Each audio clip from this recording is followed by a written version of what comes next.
ጤና ይስጥልኝ። ሰላም እንዴት ናችሁ? ደህና ናችሁ ወይ? ተገድጄ ስለምናገረው እውነት ነው ማውራው። ተገድጄ ማለት አንዳንዴ አእምሮ ያስገድዳችኋል፣ ህሊና ያስገድዳችሁና አንዳንድ እውነቶችን መናገር ትገደዳላችሁ። ዛሬም ስለ ቴዲ አፍሮ ነው። ቴዲ አፍሮ በእኔ እይታ ሙዚቀኛ ወይም ዘፋኝ ብቻ አይደለም። ቴዲ አፍሮ ከዛ ያለፈ ብዙ ትልቅ ቁም ነገር የሰራ ሰው ነው። ቴዲ አፍሮ በአርቱ ጎልቶ ከወጣ በኋላና ንብረት ከያዘ በኋላ ንብረቱን ብቻውን የሚበላ ሰው አይደለም። የሀገሩ ሰዎች ኢትዮጵያውያን በጎርፍ አደጋ በተለያየ ነገር አደጋ ሲገጥማቸው የተቻለውን ያህል እጁን የሚዘረጋ ሰው ነው። ለብዙዎች በተለያየ ቦታ የተፈጠሩ አደጋዎች ቴዲ አፍሮ ብዙ ጊዜ እገዛ አድርጓል። ከዛ ባሻገር ትዝ ይላችሁ እንደሆነ በኢህአዴግ ዘመን አንድ ኢትዮጵያዊ ከሰሜን ኢትዮጵያ ይመስለኛል ከትግራይ የሆነ ሰው በሶማሌላንድ በእንዝላልነት ሰው መግደል ተከሶ ነበረ። በዛ በእንዝላልነት ሰው መግደል ወንጀል ተከሶ በዛች ሀገር በሀገሩ ሕግ መሰረት አንድ ሰው በእንዝላልነት ሰው ከገደለ የመጀመሪያ ቅድሚያ ነገር የሚደረገው ካሳ እንዲከፍል፣ ካሳውን ካልከፈለ በተወሰነ ጊዜ ውስጥ ካሳውን ካልከፈለ ግን የሞት ፍርድ እንዲፈረድበት ይወሰናል። ስለዚህ ይህ ሰው የሞት ፍርድ ተወሰነበት እና የገንዘብ ደግሞ ወደ 700 ሺህ ብር በዛን ጊዜ እንዲከፍል፣ ያን ካልከፈለ ደግሞ በዚህ ቀን የሞት ፍርድ ይፈረድበት ተብሎ ተወሰነ። ለዚህ ሰውዬ መንግስት ማድረግ የሚችለውን ነገር 700 ሺህ ብር ከፍሎ ህይወቱን አድኗል። ስለዚህ ላይፍ ሴቨርም ነው ማለት ነው። ህይወት እስከ ማዳን ድረስ ሙዚቀኛ ብቻ አይደለም ምላችሁ ለዚህ ነው። ከእንደገና አለቅላቂ አይደለም። በሁሉም መንግስታት ኢትዮጵያዊነትን ወግኖ ነው የቆመው። ቴዲ የኢትዮጵያዊነት ሳምባ ነው። በዚህ ዘመን ስለ ኢትዮጵያዊነት ፕሮፌሰር መስፍን ወልደ ማርያም እያሉ የኢትዮጵያዊነት ሳምባ ነበሩ። በስነ ጽሁፉ ረገድ በሚጻፉ ነገሮች ከዛ ወዲህ ያለን የኢትዮጵያዊነት ሳምባ ምናልባት ያላየናቸው ሰዎች ካልሆነ በስተቀር በቅርቡ ታማኝ እስካለፈው ጊዜ ድረስ በዚህ ሂደት ይሄድ ነበረ። ቴዲ አፍሮ ግን እስከ መጨረሻ እስካሁኑ ሰዓት በኢትዮጵያ ሳምባ ኢትዮጵያን የምንፈልግ ሰዎች፣ በኢትዮጵያ አንድነት ውስጥ መኖር የምንፈልግ ዜጎች ሁሉ ሳምባችን ነው። በሙዚቃው እንተነፍሳለን፣ በሙዚቃው እናንጎራጉራለን፣ በሙዚቃው ነፍሳችን ሀሴት ታደርጋለች። ምክንያቱም ሙዚቃ ያለፈውንም የሚመጣውንም አሁን ያለውንም ነገር ለመናገር በዜማ በሚያምር ሙዚቃ ተከሽኖ ስለሚቀርብ አእምሮን በዛ ነገር ላይ ያለውን ፍላጎት ለማሳየት ጠቃሚ ነገር ነው። ግን ሙዚቃ በማንኛውም ዘመን በማንኛውም ስርዓት መንግስት ጥሎ አያውቅም።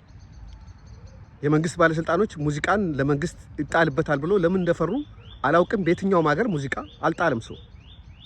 ቴዲ አፍሮ ይህን ሙዚቃ ሲጫወትልን አሁን ያለንበትን ሁኔታ ነው የቀረጸው። ኢትዮጵያ እየሞተች ነው። ትግራይ ከተወሰነ ጊዜ በኋላ ትግራይ ብቻዋን ከሆነች ሌሎች ክልሎችም ሀገር መሆናቸው አይቀርም። ምክንያቱም ትግራይ ከፌዴራል መንግስቱ ቁጥጥር ውጭ ነች። አሁን በራሷ ስርዓት፣ በራሷ መንግስት፣ በራሷ ሰዎች እየተተዳደረች ነች። እስካሁን ባጀት ባይቆምም እስካሁን በፌዴራል መንግስቱ አንዳንድ ሰዎች የተሾሙ ሰዎች አሉ ተብሎ ቢነገረንም የትግራይ ያሉትን ሰዎች በተለይ የነ ደብረጽዮን ግሩፕ የህወሓት የበፊቱ ግሩፕ ከዶክተር አብይ መንግስት ጋር አይንና ናጫ ነው። ስለዚህ ይሄ ነገር እየከፋ ሲሄድ ውስጥ በሚቆጣጠሩት መንግስቱ ነው ያሉት፣ ህዝቡን በማሳመን ነው የሚሄዱት። መጨረሻ ትግራይ ከኢትዮጵያ ለጠላለው ልትል ትችላለች። እነዚህ ነገሮች እያየናቸው የሚሄዱ ናቸው። እንደዚህ አይነት ነገሮችን አንስቶ መስፈን እንደ ኃጢአት የሚቆጠር አይደለም። ሌላው የሙዚቃ መሳሪያን ኤግዚቢት ስለማድረግ በጣም ነው የተገረምኩት። ኤግዚቢት የሚለው የህግ ሰዎች ለምን ዝም እንዳሉ አላወኩም። ኤግዚቢት የሚባለው የወንጀል ውጤት የሆነ ነገር ነው። አንድ ሰው ለምሳሌ ዘርፎ ቴሌቪዥን፣ ኮምፒውተር፣ የሆነ ነገር ገንዘብ፣ ወርቅ ሰርቆ ከዛ በኋላ ፖሊሶች በክትትል ወይም ደግሞ ሰውየው አምኖ እቃው ተመልሶ ለባለቤቱ የሚመለስ ለሱ ደግሞ ፍርድ ቤት ሲቀርብ የሚቀጣበት ነው፣ ማስረጃ ነው። ከዛ ውጪ ጊታር በምን ህይወት አለው እንዴ? ኪቦርድ ህይወት አለው? ድራም ህይወት አለው ወይ ሳክስፎን ህይወት አለው? ከዘፈን ሲወጣ እነሱ ምንድነው አስተዋጽኦ ያደርጉት? ዘፈኑ ያውም ወንጀል ካልሆነ ወንጀልም አይደለም የወንጀል ፍሬ ባልሆነ ነገር ላይ የአንድ ሰው ንብረት ሄዶ በመንግስት የጸጥታ ሰራተኞች መዝረፍ ምንድነው?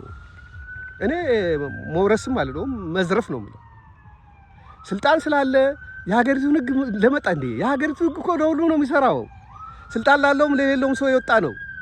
ስለዚህ የሆነ ሰውን የግል ንብረት ስትወስድ፣ የሆነ ሰውን ቤት ስትገባ ፍርድ ቤት ባዘዘልህ ህጉ ባስቀመጠው ብቻ ነው ማድረግ የምችለው። ዘፈን ስለተዘፈነ የሙዚቃ መሳሪያዎች የሚሰበሰቡበት ምክንያት ተሰብስቦስ በእርግጥ ግምጃ ቤት ገብቷል? ግምጃ ቤት ከገቡ በኋላ ሳይወጡም ወይስ ሌሎች ሰዎች ሙዚቃ እየተጫወቱባቸው ናቸው? ይህንም አጣርተህ መድረሳችን አይቀርም። በእርግጥ ግምጃ ቤት ነው የገባው ወይስ መሳሪያዎቹ ዘመናዊ ስለሆኑ እንፈልጋቸዋለን አምጡልን ያለ አካላል? እሱንም እናያለን። እንዴ ማስተዋል የሚባል የት አለ? አማካሪ የሚባሉት የት አሉ? ለምን ለአማካሪው ደሞዝ ይከፈላል? በስሜት አገር የሚመራ ከሆነ የቴዲ ሙዚቃ እናንተን ምን ነካችሁ? ማንን ነካ? የትኛውን ብሔር ነካ? የትኛውን ሃይማኖት ነካ? መንግስትን መተቸት የዜጎች መብት ነው። መደገፍም መቃወም መብታቸው ነው። በሰላማዊ መንገድ ነው የተደረገው። ሙዚቃ ሰላማዊ ነው። ስለዚህ ይህን ነገር ለመጥቀስ እንደገና መንግስት እንዲያስተውል ለማሳሰብ ነው። ስላዳመጣችሁ አመሰግናለሁ። እግዚአብሔር ይስጥልኝ።